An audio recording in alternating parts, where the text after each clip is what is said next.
Et la grève se poursuit donc dans plusieurs secteurs. Elle est effective, on le rappelle, depuis mercredi, malgré plusieurs heures de discussion. Toujours aucun protocole d'accord entre le pays et l'intersyndicale. Yvonique Raffin, bonsoir.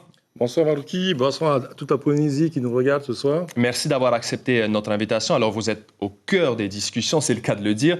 Deuxième jour de négociation aujourd'hui. Le point d'achoppement sur la gouvernance de la PSG vous concerne particulièrement puisque c'est un de vos portefeuilles.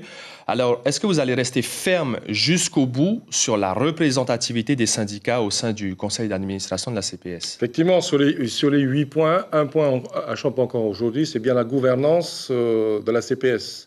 Aujourd'hui, nous proposons une gouvernance à 5 administrateurs par corps, 5 pour les salariés, 5 pour les employeurs, et puis 5 pour le gouvernement. Le syndicat en veut plus que ça. Alors, le syndicat proposait 10 pour les salariés, 5 employeurs et 5 gouvernements. Alors pour nous, il est important que cet équilibre soit mis en place parce que nous injectons quand même énormément d'argent à la CPS depuis 2020, 2021 et 2022, nous allons injecter près de 24 milliards en 2 ans. En 2 ans pour pouvoir poursuivre le paiement des prestations, la prise en charge de toutes les prestations. Sinon, la CPS serait en cessation de paiement. En tout cas, vous avez failli lâcher du lest un petit peu tout à l'heure. En tout cas, un accord a failli être trouvé, mais le président Fritsch a mis son veto.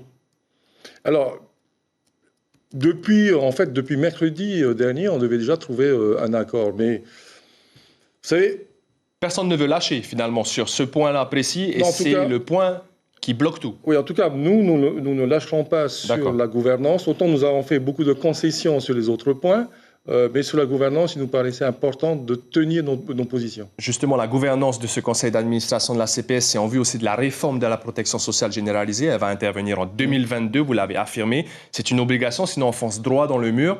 À quoi doit-on s'attendre sur cette réforme et quand vraiment vous allez l'adopter et quand est-ce qu'elle sera mise en application?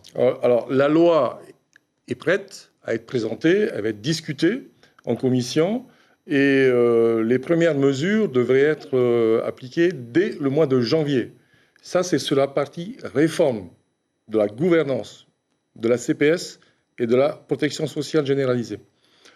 Je disais tout à l'heure, pour nous, il est important que nous tenions effectivement cet équilibre en termes de nombre de sièges, puisque nous mettons énormément d'argent. Et il est normal que le pays, mettant autant d'argent, puisse venir avoir son droit de regard sur ce que nous finançons.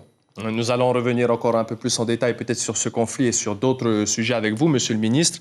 En attendant, on prend la direction des îles sous le vent et plus particulièrement de Raiatea. En cette fin de semaine, une forte affluence a été constatée sur le quai de Uturoa et surtout au départ de la navette maritime Apetei Express pour Tahiti. C'est la conséquence du mouvement de grève à l'aéroport de Raiatea et notamment chez Air Tahiti. Plusieurs vols ont été annulés, ce qui a compliqué le retour des touristes et autres professionnels vers l'île principale. Certains sont bloqués depuis mercredi. Des élus de Tapu Tapu Atea, par exemple, devaient participer à l'ouverture de la foire agricole. Certains étrangers avaient également des impératifs pour leur billet retour international au départ de Tahiti. Je vous propose d'écouter ces réactions recueillies ce matin par Julien Vescovali. On devait partir en avion ce matin. Alors, qu'est-ce qui vous a poussé vers le bateau? L'absence d'autre solution en soi. Ouais, on l'a su qu'hier soir que c'était annulé, donc on a demandé à nos hôtes qui nous hébergeaient quelles étaient les solutions. Ils nous ont conseillé la Apetei Express. Si la grève perdure, on ne sera pas là pour la prochaine fois. Vous ne viendrez pas en bateau, c'est ça que je veux dire? Non, pas du tout. Ça ne vous arrange pas de prendre le bateau? Pas vraiment. Alors, Yvonique Raffin, vous êtes aussi ministre du Tourisme. Quand on entendait hier un représentant syndical dire que 1% de grévistes suffit à paralyser tout un pays, en voilà un exemple. Qu'est-ce que ça vous inspire aujourd'hui, la situation? De la tristesse. De la tristesse pour les habitants, pour les Polynésiens et Polynésiennes, parce qu'ils sont victimes un petit peu de l'égoïsme parfois de certains à vouloir garder effectivement leurs prérogatives, sachant que, encore une fois, le pays a fait beaucoup de concessions.